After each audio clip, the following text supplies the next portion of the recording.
What's up, everyone? Welcome back to the channel. I hope everyone had a good weekend and is doing well. So for this movie review, we have to kick off the week. As you can see just from what's on the screen, it's a bit of a different one. I like doing these types of movie reviews that, again, aren't necessarily the ones that are out there, making headlines every other day with casting or making headlines with the size of the budget, things of that nature. I do like finding these, I don't want to call it obscure horror films, but horror films I think typically people might overlook just based, again, on this image on the screen, the name, the fact that it might have subtitles, non-subtitles, the list goes on and on. So as you can see, we are reviewing The Girl with the Needle. Now this is a newer film. It did premiere at a festival in mid-2024, so that's its original or listed release date for this film. But it did also just recently release, I would say almost a month ago, in Poland and in Denmark. I came across this film as far as on digital. It did not get a theatrical release, at least to my knowledge, that I can find in the US or any other region outside of Poland and Denmark. Now this is a Danish film. It is subtitled, so as I've mentioned before on some of the more recent reviews we've been doing, if you are not a subtitle person, if you do not like watching movies with subtitles, this one will not be for you. So I would highly recommend then possibly skipping it over. However, I would say in the same breath, do not skip this film over. I think films like this deserve some attention, deserve to be viewed, especially this one. We did a trailer review and reaction on this one last year. Was looking forward to it due to the fact that not only was it a horror film, it's in black and white, but it's also, I would say, a period piece because it does take place in Copenhagen in 1919. And as the film starts off, it is happening at the tail end of World War I. So again, I view this also as a period piece. Now, this is classified as a historical psychological horror. That's the subgenre that it's been given as far as a horror film. I would absolutely agree with that classification. I'm going to also say up front now, this is not a horror film where there's a bunch of gore, there's a bunch of kills, nothing of that nature. This is purely psychological horror. And I will preface up front, it is a bit tough to watch if you are a parent, especially if you are a mother. It is going to be a tough watch. The subject matter it does get a bit again rough to get into as the film goes on, but the film is based on true events and is loosely based on the true story of the Danish serial killer Dagmar Overby.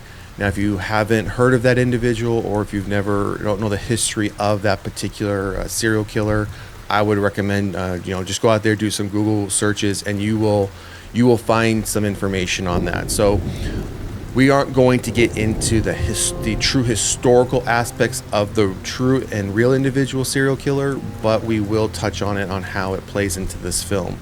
So again, if you're not into that type of stuff or that type of subject matter bothers you, then overall I would then say skip the film. Normally I would say give any film or TV series a try, but again, if the subject matter of dealing with like infants and babies, things of that nature, again, pass over this film entirely because it would be a rough watch for you. So we are going to get into the film now. I'm going to keep this one. I've been trying to keep the film reviews fairly high level, just so that there leaves a bit of substance for you to go watch the film without going into it knowing everything from beginning to end. So I am going to jump around a bit. I'm going to skip over aspects of the film as I give the summary, and then I will, as I normally do, give my rating out of 5 on the film, whether I recommend or don't recommend. So from this point forward, we're going to have spoilers. So if what I've already said thus far doesn't bother you as far as subtitles, subject matter, period piece, black and white, all those boxes, you didn't check off that bother you, then I would say, yeah, let's keep going. But spoilers are going to be discussed from this point forward. So as I mentioned, this takes place in 1919. It happens right at the tail end of World War I. And actually in the film, while the main character Caroline, she works in a factory, and there are in this factory it used to create linens, bed linens, but since the war started, that they've switched over, as many factories did, whether it was World War I or World War II. They would switch over to creating, whether it was uniforms, equipment, things of that nature. This factory shifted over to create uniforms. So we are in an industrial factory, and the main character is Caroline, and this is where she works.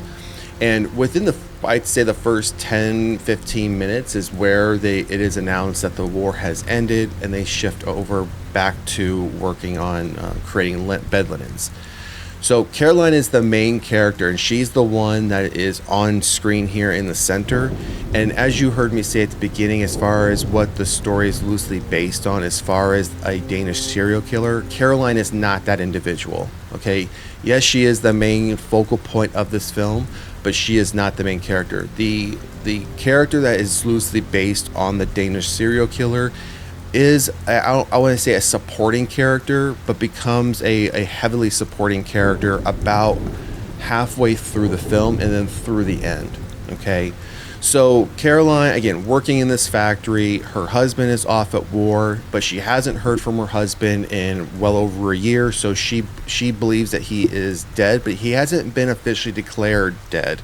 So she can't, I'm sure this is how it was at the time, so she couldn't apply for widow's compensation because, again, there was no proof that he had been killed during the war.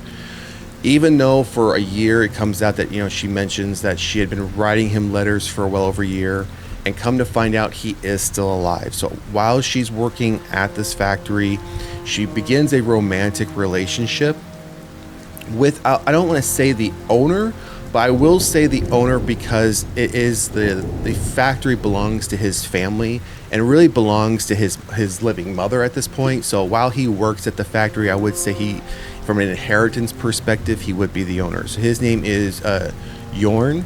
So she begins a romantic relationship with him and becomes pregnant. And when she goes to him and tells him, "I am pregnant," he's smitten with her. He's telling her he's in love, and she eventually approaches him and says, "Listen, I'm pregnant. Tell me you're going to marry me."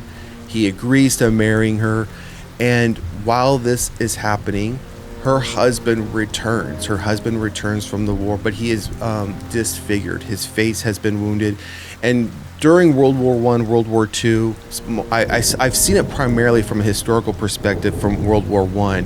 If you suffered a severe wound to the face, they would make like these masks that you would wear. You'd have these straps that you would tie on and you would wear. That would be almost like a mold, or what it would look like your face to be, to cover up the disfigurement or to cover up the wound. And that's what he has. A good portion, 3/4 of his face is now covered up.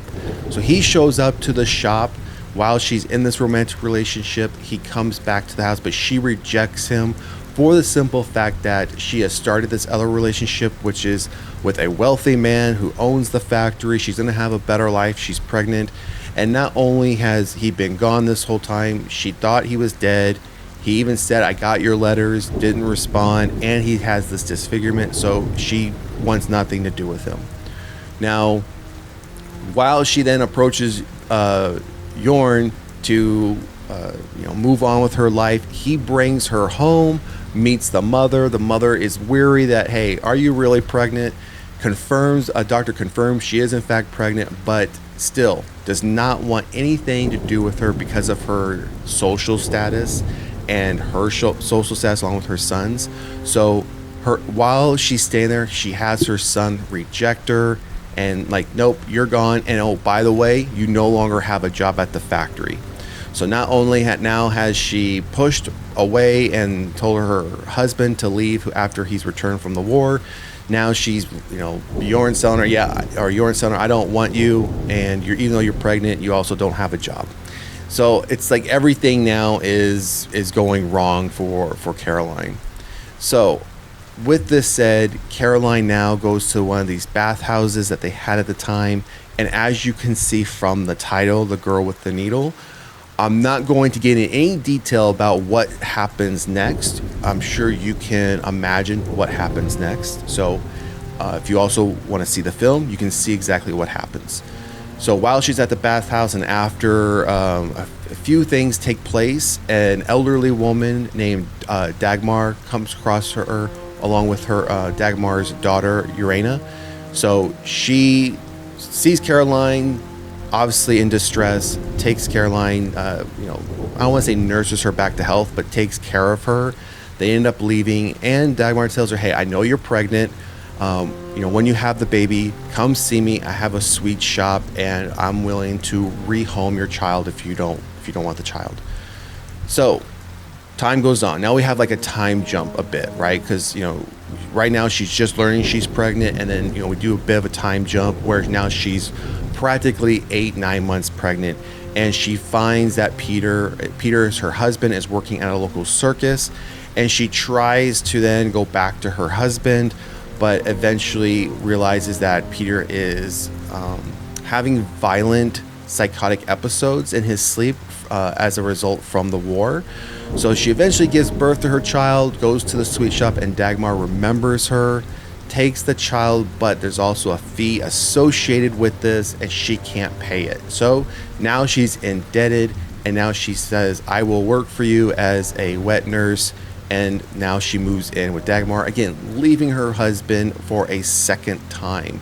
And even her husband had even said, keep the child because I can no longer have kids. But she went against what he was asking and moved forward with, giving her child over to Dagmar, and then again going into her, working for her services. So, and at the time, this type of ways of adoption, I guess you could call it, was illegal, because obviously you're just handing your child over to some random person who's rehoming your child. Obviously, even in 1919, that's not the way it was done, so it was very much illegal to be doing what we believe is happening. But as the story goes on, both Dagmar and Caroline obviously grow a bond, but it's a bond that starts to spiral out of control through substance abuse, both feeling very lonely. And then we take this dark path where Caroline realizes who Dagmar is and what she is doing with all these children that have ever been brought to her, and have been brought to her thus far while she's been in her services. Eventually, when all this comes to light, again, I'm not going to get into the details of that. I'll leave that for those who want to go see the film. It leads Caroline to make a decision to attempt to escape the services or the company of Dagmar, and then eventually Dagmar is apprehended by the police with her supposed daughter Irena being put in an orphanage. Eventually Dagmar is tried at court for her crimes. Again, not going to get into the details of that because one of the subject matter, it does get a bit sensitive, and I will leave that to, again, those who want to see the film. She is taken to court for her crimes, found guilty, and eventually, we know how that's going to turn out. Caroline eventually, again, goes back to her husband a third time, and this time does stay with him and does travel with him with the circus. And later on, after another small time jump, she does go to the orphanage where Irena is and has been, and decides to adopt her because, again, they grew a bond as well during her time of employment, and they both happen to still recognize each other. And Irena is then, as you can see, when they have that embrace, very thankful that she wasn't forgotten and that Caroline did come back for her and adopt her. And the film comes to an end on that point. Now, I did skip over a lot of, again, the details of what's happening between Dagmar and Caroline. That is a major focal point from about almost halfway up to the middle part of the film through the end of the film. And again, I'm not getting into the details of that because of the subject matter. It is very sensitive, and two, I feel it would be better for those who want to watch the film to watch it. It will do better justice from that perspective. Now, moving on to my rating for this film. I am giving this film a solid 4.5. I really enjoyed this film. I enjoy this film because this is what I felt to be a true psychological horror film. Now, you think about other psychological films, horror films, whether that is like The Shining, whether that's Seven, things of that nature that are, I believe, do fall within the subgenre of psychological horror films. This one is right up there because of the subject matter and because of what you see Caroline go through. Now, while some of it is, self-imposed, like she's bringing it on to herself, you still feel bad for what is taking place, and thinking about from a broader perspective that this is so loosely based on a Danish serial killer, Dagmar Overby, and this is what this individual was doing, in the early 1919s and 1920s. It's hard to think that this was actually happening. And I think, again, when you think about it from a more broad perspective, it does kind of get, from the subject matter, it does kind of weigh on you a little bit and just makes you, I don't want to say sick to your stomach, but almost a bit angry that the fact that somebody was doing these things, and for the rationale that they were giving why they were doing it. So again, solid 4.5 from a psychological horror perspective. I would highly recommend this film. Again, if you don't mind period pieces, black and white, subtitle, and a horror film that is not about gore, not about the kills, not about any of that stuff, I would be surprised if you don't enjoy this film. And again, as I've said with every film that I recommend or just watch in general, watch it for what it is, watch it for the story it's trying to tell on its own, and I think you'll find a lot more enjoyment in this film and in other films as well. So again, 4.5 for The Girl with the Needle. That is my recommendation.